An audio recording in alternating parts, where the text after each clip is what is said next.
നമസ്കാരം മലയാളി വാർത്ത ഇൻസൈഡിലേക്ക് സ്വാഗതം. തെരഞ്ഞെടുപ്പിന്റെ ആവേശവും ആരവവും ഒക്കെ തന്നെ കഴിഞ്ഞ ദിവസത്തോടുകൂടി കെട്ടടങ്ങിയെന്ന് വെച്ചാൽ അതങ്ങനെയല്ല. ചില കണക്കുകൾ പുറത്തു വരുമ്പോൾ നമ്മൾ വീണ്ടും വീണ്ടും ചർച്ചയിലേക്ക് അത് എടുക്കേണ്ടി വരുന്ന ഒരു സാഹചര്യം കൂടി ഉണ്ടാവുകയാണ്. തെരഞ്ഞെടുപ്പ് കാലത്ത് മാത്രം BJP മുൻനിരയിലേക്ക് ഉയർത്തിക്കൊണ്ടുവരുന്ന നേതാവാണ് ശോഭാ സുരേന്ദ്രൻ. ഇത്തവണയും സംഭവിച്ചത് അങ്ങനെ തന്നെയാണ്. ആറ്റിങ്ങലയിലോ പാലക്കാടോ മത്സരിക്കാനായിരുന്നു ശോഭയ്ക്ക് താല്പര്യം. എന്നാൽ കോഴിക്കോടിന്റെ സംഘടനാ ചുമതല നൽകിയത് ആ മണ്ഡലത്തിൽ മത്സരിക്കാൻ ആയിരിക്കുമെന്ന് പ്രതീക്ഷിച്ച പ്രവർത്തകർക്കും അല്ലെങ്കിൽ അങ്ങനെ പ്രതീക്ഷിച്ച പ്രവർത്തനം ചെയ്തു വന്ന പ്രവർത്തകർക്കും ഈ ശോഭയ്ക്കും തെറ്റുകയായിരുന്നു. പാർട്ടി ശോഭയെ നിയോഗിച്ചത് ആലപ്പുഴയിലേക്ക്. തോൽക്കുമ്പോഴും താനൊരു ജെയിന്റ് കില്ലർ ആണ് എന്ന് വീണ്ടും തെളിയിക്കുകയാണ് ശോഭ. ഒന്നാം റാങ്ക് തനിക്ക് തന്നെ എന്ന് ശോഭ അങ്ങനെ തലയുയർത്തി മാധ്യമങ്ങൾക്ക് മുന്നിൽ പറയുമ്പോൾ അതങ്ങനെ തന്നെയാണ് എന്ന് തന്നെയാണ് അത് കേൾക്കുന്ന ഓരോരുത്തരും കൈയടിച്ചുകൊണ്ട് പറയുന്നത്. BJP സംസ്ഥാന നേതൃത്വത്തെ പോലും ഞെട്ടിച്ച് ആലപ്പുഴയിൽ ശോഭാ സുരേന്ദ്രൻ നേടിയത് അല്ലെങ്കിൽ ശോഭാ സുരേന്ദ്രൻ പോൾ ചെയ്തതിന്റെ 28.3% വോട്ടായിരുന്നു. ഈ മുന്നേറ്റമാണ് CPM പ്രതീക്ഷകളെ തകർത്തത്. വൻ ആവേശത്തോടെയാണ് കേരളത്തിലെ ജനം ലോക്സഭാ തെരഞ്ഞെടുപ്പ് ഫലത്തെ വരവേറ്റത്. CPM ഭരണത്തിനെതിരെ ജനം വിധി എഴുതിയെങ്കിലും കേരളത്തിലെ വനിതാ സ്ഥാനാർത്ഥികളിൽ ഒരാൾ പോലും ജയിച്ചില്ല എന്നതാണ് മറ്റൊരു വാസ്തവം. 20 ലോക്സഭാ സീറ്റുകളിലായി 9 വനിതാ സ്ഥാനാർത്ഥികളാണ് മത്സരിച്ചത്. എന്നാൽ വിജയം ഇവർക്കെല്ലാം അകലെയായി. CPM കേന്ദ്ര കമ്മിറ്റി അംഗവും മട്ടന്നൂർ MLA-യുമായ KK ശൈലജയുടെ തോൽവിയായിരുന്നു ഇതിലേറ്റവും ചർച്ചയായി മാറിയത്. കേരളം നെഞ്ചിലേറ്റിയ ടീച്ചർ അമ്മയുടെ തോൽവി അക്ഷരാർത്ഥത്തിൽ ഞെട്ടിച്ചു കളയുകയായിരുന്നു. ഭരണവിരുദ്ധ വികാരം തന്നെയാണ് ശൈലജയുടെ തോൽവിക്ക് കാരണമായി മാറിയത്. കോൺഗ്രസിന്റെ യുവരക്തവും ഷാഫി പറമ്പിൽ 1 ലക്ഷത്തിലധികം വോട്ടിന്റെ ഭൂരിപക്ഷത്തിനാണ് വടകരയിൽ ശൈലജയെ തോൽപ്പിച്ചത്. വൻ ഭൂരിപക്ഷത്തോടുകൂടി ഷാഫി ജയിക്കുമ്പോൾ ശൈലജയുടെ തോൽവിക്ക് കാരണമായത് സ്വന്തം പാർട്ടിയും. വയനാട്ടിൽ രാഹുൽ ഗാന്ധിക്കെതിരെ ഇടതുപക്ഷം രംഗത്തിറക്കിയ ആനി രാജയാണ് പിന്നീട് വാർത്തകളിൽ നിറഞ്ഞ സ്ഥാനാർത്ഥി. 3,64,422 വോട്ടുകളുമായി രാഹുൽ വയനാട്ടിൽ വിജയം നേടിയപ്പോൾ 2,83,023 വോട്ടുകളുമായി ആനി രാജ തൊട്ടു പിന്നാലെ തന്നെ ഉണ്ടായിരുന്നു. BJPയുടെ സംസ്ഥാന അധ്യക്ഷൻ K സുരേന്ദ്രനെ 3-ാം സ്ഥാനത്താക്കിയാണ് ആനി രാജ 2-ാം സ്ഥാനത്ത് എത്തിയത് എന്നതുകൂടി ശ്രദ്ധേയമാണ്. രമ്യ ഹരിദാസ് ആണ് വിജയത്തിൽ നിന്നും അകന്നുമാറിയ മറ്റൊരു സ്റ്റാർ സ്ഥാനാർത്ഥി. ആലത്തൂരിലെ സിറ്റിംഗ് MP ആയിരുന്നു രമ്യ ഹരിദാസ്. ആലത്തൂരിലെ NDA സ്ഥാനാർത്ഥിയും ഒരു വനിതയായിരുന്നു TN സരസു. ഇടതുപക്ഷത്തിന് കേരളത്തിൽ ആകെ വിജയിക്കാൻ പറ്റിയ ആലത്തൂർ മണ്ഡലത്തിൽ നിലവിലെ ദേവസ്വം മന്ത്രി K രാധാകൃഷ്ണനാണ് വിജയിച്ചപ്പോൾ രമ്യ പരാജയം രുചിക്കുകയായിരുന്നു. BJPയുടെ കേരളത്തിലെ A ക്ലാസ് മണ്ഡലമായ ആലപ്പുഴയിലെ തീപ്പൊരി സ്ഥാനാർത്ഥി ശോഭാ സുരേന്ദ്രനും പരാജയപ്പെടാൻ തന്നെയായിരുന്നു വിധി. പക്ഷെ എന്നാലും പരാജയത്തിലൊരു വിജയം കണ്ടെത്തുകയായിരുന്നു ശോഭ അവിടെ. എറണാകുളത്തെ ഇടതു സ്ഥാനാർത്ഥി KJ ഷൈൻ, BJPയുടെ സ്ഥാനാർത്ഥികളായ നിവേദിത സുബ്രഹ്മണ്യൻ, അതുപോലെ തന്നെ അശ്വിനി, ഇടുക്കിയിലെ BDJS സ്ഥാനാർത്ഥി സംഗീത വിശ്വനാഥൻ എന്നിവരാണ് ഇത്തവണത്തെ ലോക്സഭാ തെരഞ്ഞെടുപ്പിൽ തോൽവിയറിഞ്ഞ മറ്റ് വനിതാ സ്ഥാനാർത്ഥികൾ. എന്നാൽ ശോഭാ സുരേന്ദ്രനുമായി ബന്ധപ്പെട്ടുള്ള വാർത്തകൾ നോക്കുകയാണെങ്കിൽ BJPക്ക് വേണ്ടി അക്കൗണ്ട് തുറന്ന സുരേഷ് ഗോപി രംഗത്ത് വരുമ്പോൾ 4,12,338 വോട്ടാണ് സുരേഷ് ഗോപി നേടിയത്. തിരുവനന്തപുരത്ത് കേന്ദ്രമന്ത്രി പരിവേഷവുമായി രാജീവ് ചന്ദ്രശേഖർ രണ്ടാമതെത്തി BJPക്ക് വേണ്ടി പോരാട്ടം കടുപ്പിച്ചു. 3,42,078 വോട്ടാണ് തിരുവനന്തപുരത്ത് രാജീവ് നേടിയത്. മറ്റൊരു BJP സ്ഥാനാർത്ഥിക്കും തിരുവനന്തപുരം ലോക്സഭയിൽ കിട്ടാത്തത്ര വോട്ട്. ആറ്റിങ്ങലിൽ കേന്ദ്രമന്ത്രി കൂടിയായ വി മുരളീധരനും 3 ലക്ഷം വോട്ട് നേടിയിരുന്നു. 3,11,779 മുരളീധരൻ നേടിയ വോട്ടുകളുടെ എണ്ണം. ഇവർക്കൊപ്പം തന്നെ പത്തനംതിട്ടയിലെ BJP സ്ഥാനാർത്ഥി അനിൽ ആന്റണിക്ക് വേണ്ടിയും എക്സിറ്റ് പോളുകൾ വിജയമന്ത്രം ഒരുക്കിയിരുന്നു. എന്നാൽ അനിലിന് പ്രതീക്ഷ കാക്കാൻ കഴിഞ്ഞില്ല.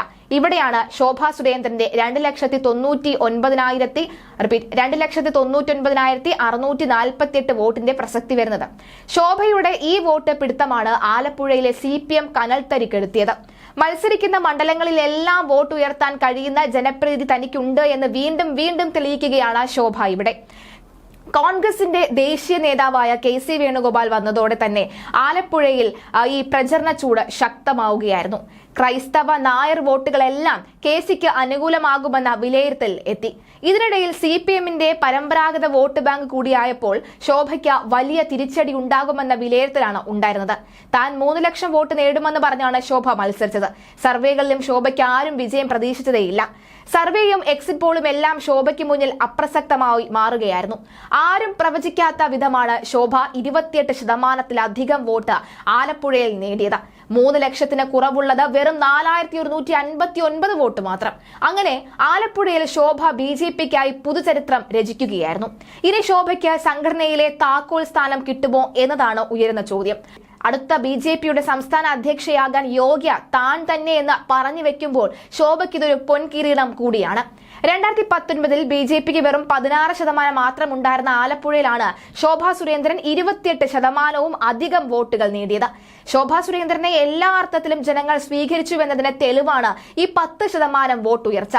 3ാം സ്ഥാനത്തേക്ക് പിന്തള്ളപ്പെട്ടെങ്കിലും ആലപ്പുഴയിൽ NDA വോട്ട് വിഹിതം കുത്തനെ ഉയർത്താൻ 2,99,648 വോട്ടുകൾ നേടിയ ശോഭാ സുരേന്ദ്രന് കഴിഞ്ഞു. തെരഞ്ഞെടുപ്പ് കമ്മീഷൻ പുറത്തുവിട്ട കണക്കനുസരിച്ച് 28.37% വോട്ടുകളാണ് ശോഭ നേടിയിട്ടുള്ളത്. 2019 ലോക്സഭാ തെരഞ്ഞെടുപ്പിൽ NDA സ്ഥാനാർത്ഥി നേടിയത് 17.24% വോട്ടാണെങ്കിൽ ഇത്തവണ 11.13% വോട്ട് അധികമാണ് ശോഭാ സുരേന്ദ്രൻ നേടിയിരിക്കുന്നത്. ആലപ്പുഴയിൽ NDAയുടെ വോട്ട് കഴിഞ്ഞ തവണത്തേക്കാൾ 1.7 ലക്ഷം വർദ്ധിച്ചു. 40,000 വോട്ടുകളുടെ വ്യത്യാസം മാത്രമാണ് 2-3 സ്ഥാനങ്ങളിലുള്ള AM ആരിഫ് ശോഭാ സുരേന്ദ്രനും തമ്മിലുള്ളത്.